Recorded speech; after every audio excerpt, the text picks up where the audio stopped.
Je vous remercie. Question de Monsieur Christophe Marion à Monsieur le ministre de l'Europe et des Affaires étrangères. La parole est à Monsieur Christophe Marion. Merci Madame la Présidente. Ma question porte sur la réponse qu'adresse la France aux besoins humanitaires du peuple soudanais, première victime depuis avril 2023, des combats faisant rage entre l'armée soudanaise et les forces de soutien rapide.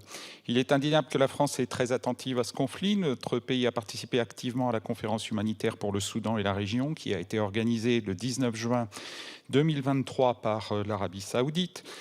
Comme Madame la ministre des Affaires étrangères avait pu me le confirmer en réponse à l'une de mes questions écrites, la France a mobilisé depuis le début de la guerre au Soudan jusqu'en septembre dernier plus de 43,3 millions d'euros pour l'aide humanitaire. Cette somme, dont vous pourriez peut-être nous faire une mise à jour, est importante et permet aux ONG sur place et aux agences des Nations Unies de soigner, d'alimenter, d'abriter et de prendre en charge les nombreuses victimes de cette guerre. Ce soutien financier est absolument nécessaire. Mes collègues députés du groupe d'amitié France-Soudan et moi-même, qui nous sommes rendus en octobre dernier dans les camps de réfugiés soudanais, pourraient vous témoigner de l'immensité des besoins de la population soudanaise et des ONG qui tentent de lui venir en aide. Je salue donc sincèrement l'annonce que le ministre des Affaires étrangères a faite il y a 2 semaines de l'organisation d'une conférence humanitaire pour le Soudan à la mi-avril. J'aimerais que vous nous confirmiez que cet événement se traduira par un accroissement conséquent de l'aide humanitaire allouée par la France à la population soudanaise. Notre pays a su être au rendez-vous pour aider les civils ukrainiens, pour aider les civils de la bande de Gaza. Elle doit l'être aussi pour les civils soudanais. Rappelons que ceux-ci sont 45 millions, dont 18 millions à être confrontés à une insécurité alimentaire aiguë, selon l'ONU. J'attends aussi de votre réponse qu'elle nous rassure sur l'impact qu'auront les coupes budgétaires annoncées sur les fonds destinés directement ou indirectement à venir en aide aux civils soudanais. Les Soudanais ont besoin de nous. Après presque 1 an de calvaire, nous nous devons de leur envoyer des messages d'espoir et des actes de solidarité. Je vous remercie.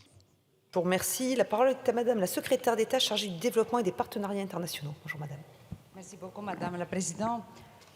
Monsieur le député Christophe Marion, le ministre de l'Europe et des Affaires étrangères, qui ne pouvait être présent ce matin, m'a chargé de vous répondre. Merci beaucoup de votre question. Effectivement, le conflit au Soudan a provoqué l'une des plus importantes crises humanitaires au monde, comme vous l'avez justement décrit. Et la position de notre pays, de la France, est connue. Nous condamnons la poursuite des combats au Soudan et les violations des droits de l'homme commises par les forces armées soudanaises et les forces de soutien rapide. Face à une situation dramatique, nous prenons notre responsabilité. La France et l'Union européenne organiseront, comme vous avez dit, une conférence humanitaire internationale ici à Paris le 15 avril prochain, 1 an après le déclenchement des hostilités.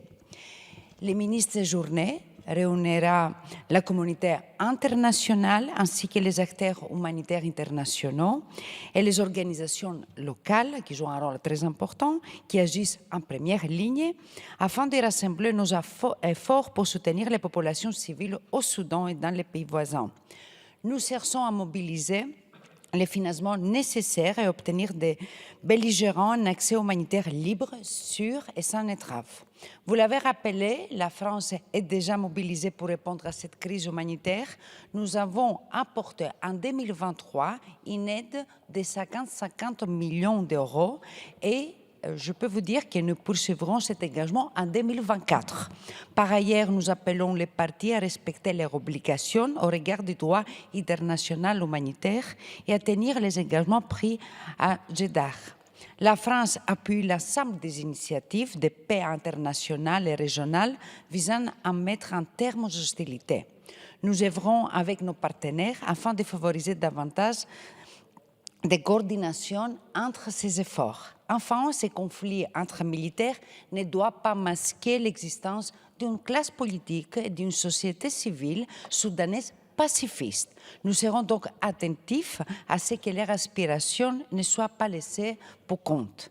Et alors oui, messieurs les députés, le gouvernement ne veut pas que le conflit au Soudan devienne une crise oubliée, car tous les vies se valent, comme dit le président de la République. Merci. Je vous remercie. Question de Monsieur